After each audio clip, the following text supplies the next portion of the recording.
নির্বাচন ছাড়া সংস্কার বাস্তবায়িত হবে না।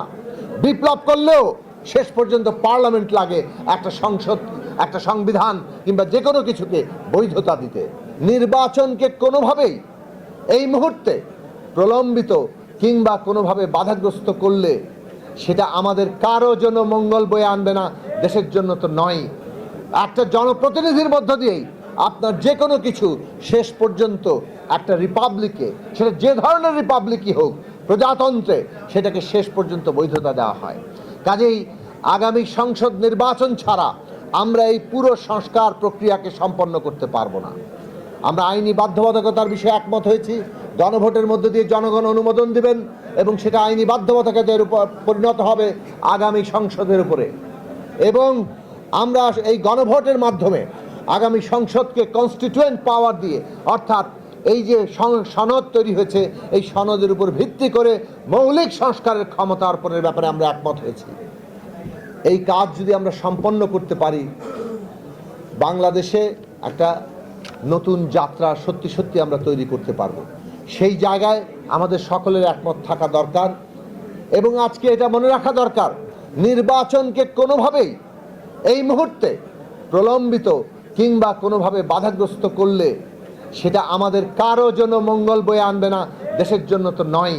কাজে এইটা আমরা সকলে মিলে যাতে স্মরণে রাখি যে যারা এইটা কোনোভাবেই, কেউ সজ্ঞানে কেউ অজ্ঞানে, আমরা যদি এই ধরনের কাজ করি, আমরা বাংলাদেশের জাতীয় স্বার্থের বিরুদ্ধেই যারা আজকে ক্রিয়াশীল, ভারতে বসে শেখ হাসিনা এবং তার বাহিনী এবং তাদের নানান ধরনের দেশি বিদেশি মিত্ররা, তারা বাংলাদেশের এই গণতান্ত্রিক উত্তরণকে আজকে ব্যাহত করে দিতে চায়। এবং এই ব্যাহত করার মধ্য দিয়ে বাংলাদেশ যাতে অস্থিতিশীল হয়ে ওঠে, এর আন্তর্জাতিক স্বার্থ আছে। যারা আন্তর্জাতিক বিষয়ে খোঁজ রাখেন তারা বুঝবেন।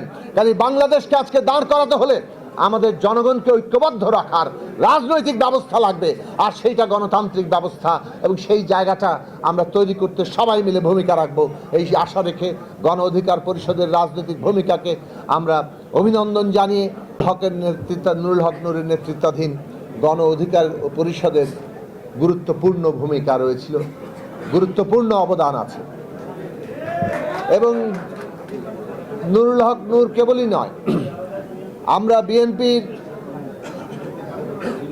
নেতৃত্বে বলেন, বিএনপি সহ বলেন ৩৯টি রাজনৈতিক দল যুগপৎ ধারায় আন্দোলন করেছে।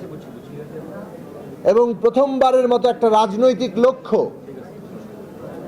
যে রাজনৈতিক লক্ষ্য পুরো বাংলাদেশকে খোলনলচে বদলে দেওয়ার লক্ষ্য, সেই ৩১ দফা রাষ্ট্র ব্যবস্থা মেরামত, রাষ্ট্র সংস্কার, রাষ্ট্রের গণতান্ত্রিক রূপান্তরের কর্মসূচি আমরা হাজির করেছি। এটা বাংলাদেশের আগের ইতিহাসের সাথে তুলনীয় নয়। ৯০-এর গণ অভ্যুত্থান হয়েছে, আমরাও তখন সেই গণ অভ্যুত্থানের নবীন অংশীদার ছিলাম। কিন্তু আমরা দেখেছি ৯০-এর গণ অভ্যুত্থানের মধ্যে এই রকম জনগণের সামনে একটা নতুন ব্যবস্থা নির্মাণের স্বপ্ন এত স্পষ্টভাবে হাজির করা হয়নি। আজকে এটা আমাদের সকলেরই মনে রাখা দরকার যে এই যে আমরা ৩১ দফা একটা কর্মসূচি হাজির করেছিলাম, রাষ্ট্র ব্যবস্থা বদলের স্বপ্নটা তৈরি করেছিলাম, আমাদের ছাত্র সমাজ তারা কিন্তু এটা গ্রহণ করেছে বলেই ৩ তারিখে নতুন রাজনৈতিক বন্দোবস্তের আওয়াজটা উঠেছিল। এবং এটা এমন নয় যে কোনো একজন বললেন আর সেটা সবার মধ্যে ছড়িয়ে পড়ল। এটা দীর্ঘদিন ধরে সমাজের ভেতরে, রাজনৈতিক সংগ্রামের ভেতরে তৈরি হয়েছে বলেই ছাত্র সমাজ ওইটাকে ওইভাবে আলিঙ্গন করেছেন, উদযাপন করেছেন। কাজে একটা সামাজিক সংগ্রামের ভিত্তি ছাড়া এমনি এমনি আপত্তিকভাবে একটা গণ অভ্যুত্থান সৃষ্টি হয় না। রাজনৈতিক সংগ্রামের ধারায় ছাত্রদের অগ্রণী ভূমিকা ওই অগ্নিস্ফুলিঙ্গের কাজ করেছে, যেটা রাজনৈতিক সংগ্রামে তৈরি করা বারুদকে দাবানলে পরিণত করেছে। এই ঐতিহাসিক সম্পর্ক আমাদের মনে রাখা দরকার। এবং সেইভাবেই আমাদের পারস্পরিক সম্পর্ক, আমাদের মর্যাদা, আমাদের ভালোবাসা, আমাদের একসাথে চলার গতিমুখ, এই সব কিছুর কর্মকৌশল ঠিক করা দরকার। আরেকটি কথা বলবো, এখানে উচ্চারিত হয়েছে বাংলাদেশ বিষয়ে আমাদের একমত থাকা দরকার। বাংলাদেশ বিষয়ে যদি আমরা একমত থাকতে চাই, এই মুহূর্তে বাংলাদেশের সবচেয়ে বড় স্বার্থ হচ্ছে বিচার, সংস্কার এবং নির্বাচন।